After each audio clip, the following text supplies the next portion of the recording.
कथावाचक इंद्रेश उपाध्याय अचानक चर्चा में आ गए हैं। चर्चा की वजह है उनकी शादी।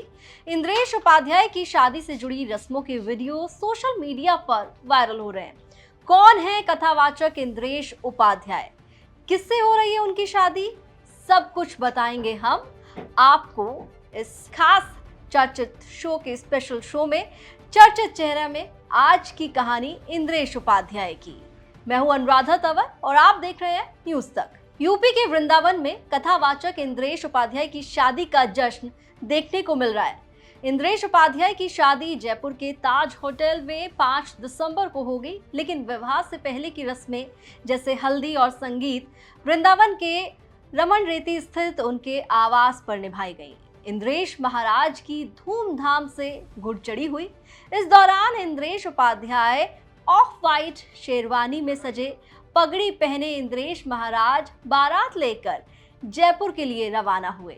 घुड़चढ़ी की तस्वीरों में इंद्रेश उपाध्याय अपने पूरे परिवार के साथ नजर आए। उनके परिजन बैंड बाजे की धुन पर खुशी में झूमते गाते हुए दिखाई दिए।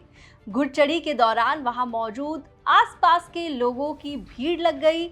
घोड़ी पर इंद्रेश के साथ उनकी भतीजी भी बैठी थी, जो निकासी का आकर्षण बनी रही। निकासी में हाथी घोड़े शामिल रहे और बाराती बाके बिहारी जी का ध्वज थामे नाचते गाते जयपुर की ओर बढ़ते दिखे। बारात के वीडियो सोशल मीडिया पर जमकर वायरल हो रहे हैं।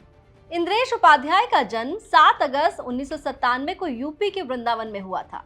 इनका घर वृंदावन के रमन रेती में है। 27 साल के इंद्रेश उपाध्याय एक प्रसिद्ध कथावाचक हैं। देश के युवा और लोकप्रिय कथावाचकों में इनकी गिनती होती है। इनके लाखों फॉलोअर्स हैं। इनकी कथा को सुनने के लिए हजारों लोगों की भीड़ इकट्ठा होती है। यूट्यूब पर भक्ति पथ के नाम से इनका चैनल भी है, जिसमें इनके 14 लाख से ज्यादा फॉलोअर्स हैं। इंद्रेश मशहूर कथावाचक कृष्णचंद्र शास्त्री महाराज के बेटे और भक्ति पथ आंदोलन के संस्थापक हैं, जिसका उद्देश्य युवाओं को आध्यात्मिकता की ओर प्रेरित करना है।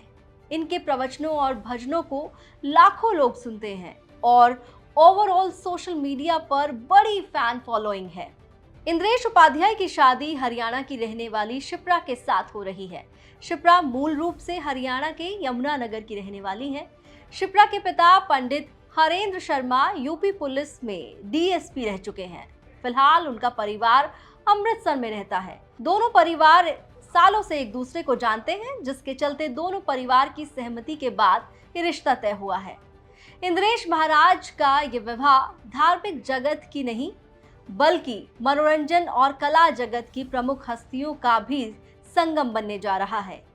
बताया जा रहा है कि इनकी शादी समारोह में बाबा बागेश्वर धीरेन्द्र शास्त्री, कथावाचक देवकी नंदन ठाकुर, मूलक पीठाधीश्वर राजेंद्र दास महाराज, पुंडरीक गोस्वामी, सिंगर बी प्राक और बॉलीवुड एक्टर संजय दत्त समेत कई और संत और जानी मानी हस्तियां शामिल होने वाली हैं। इस भव्य विवाह के लिए वैदिक आध्यात्मिक थीम पर आधारित विशेष निमंत्रण पत्र तैयार किया गया है। कार्ड के साथ वृंदावन के प्रमुख मंदिरों का प्रसाद भी भेजा गया है। शादी समारोह में शामिल होने के लिए बड़े दिग्गज और मेहमान जयपुर पहुंच रहे हैं। इंद्रेश महाराज कथावाचक के साथ साथ भजन गायक भी हैं। इनके राधा कृष्ण से जुड़े कई भजन लोकप्रिय हुए हैं। इंद्रेश देश विदेश में भजन संध्या और भागवत कथा का पाठ करते हैं। इंद्रेश महाराज का भजन राधा गोरी गोरी बहुत फेमस हुआ। इसे पॉपुलर सिंगर बी प्राक के साथ भी रिलीज किया गया, जिसके बाद ये भजन सोशल मीडिया पर छा गया।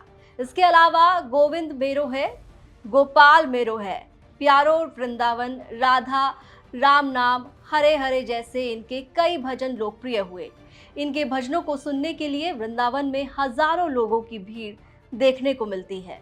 इंद्रेश धार्मिक परिवार से आते हैं। इनके पिता श्री कृष्णचंद्र शास्त्री, जिन्हें ठाकुर जी के नाम से भी जाना जाता है, एक प्रतिष्ठित भागवत कथावाचक और आध्यात्मिक गुरु हैं। इंद्रेश ने अपनी स्कूली शिक्षा वृंदावन के कान्हा माखन पब्लिक स्कूल से पूरी की। घर के धार्मिक माहौल में पले बढ़े इंद्रेश जी को बचपन से ही आध्यात्मिक मार्गदर्शन मिला। पिता ने इन्हें शास्त्रों का ज्ञान दिया और माँ ने उन्हें अनुशासित जीवन के मूल्य सिखाए, जिससे उनमें कम उम्र से ही धर्म ग्रंथों को समझने और याद करने की क्षमता विकसित हुई। इंद्रेश जी ने अपनी किशोर अवस्था से ही कथावाचन और भजन गायन शुरू कर दिया था। कहा जाता है कि इन्होंने सिर्फ 13 साल की उम्र में ही गीता जैसे ग्रंथों का अध्ययन कर लिया था। इनके कथावाचन की अनोखी शैली और मधुर भजनों ने इन्हें जेन ज़ी के बीच भी सोशल मीडिया पर बहुत लोकप्रिय बना दिया है। फिलहाल अब इंद्रेश उपाध्याय शादी के बंधन में बंधने जा रहे हैं। सोशल मीडिया पर इनकी शादी की काफी चर्चा है। आपको हमारी ये जानकारी कैसी लगी, कमेंट करके जरूर बताएं। वीडियो को लाइक, शेयर और चैनल को सब्सक्राइब करना ना भूलें।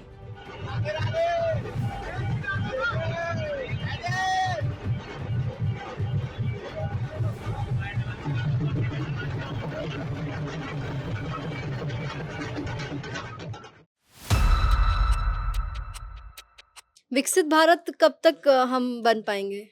मोदी जी बोल रहे हैं, उस पर मान्यता नहीं है आपकी? नहीं, मैं आपसे जानना चाहती हूँ। आप मोदी जी जो बोल रहे हैं, मोदी जी बड़े धार्मिक व्यक्ति नहीं, आध्यात्मिक व्यक्ति है। मोदी जी रिचुअलिस्टिक नहीं है, मोदी जी स्पिरिचुअल है। और मोदी जी की जो ऊर्जा है, मैं बता रहा हूँ, बहुत अच्छी स्पिरिचुअल ऊर्जा है। तो उनका भी एक विजन है, उनकी एक तपस्या है। हम तो गुजरात के समय से उनको जानते हैं। एक प्रामाणिक जीवन है उनका। मेरे देखे या ज्योतिष शास्त्र जो कहता है, भारत की यात्रा आप मान के चलो 2027 से, जैसे मैं 1000 दिन ये पूरे करेंगे, इसके 3 लेवल पड़ेंगे। 2027 तक हम में से जितने जिंदा रहे वो सेकंड फेज में चले जाएंगे। और सेकंड फेज आपका चलेगा 2027 से लेकर 2032-33 तक, ये सेकंड फेज। और 32-33 के बाद 39 वाला जो समय है, 39 में भारत आपको विश्व सत्ता कंफर्म दिखेगा। आज तो आपको क्रिटिसाइज कर सकते हो कि नहीं दिख रहा है, पर 2027 में आपको अंदाज आ जाएगा। देश के अंदर आंतरिक गड़बड़ियां भी होंगी, उसी समय की बात है।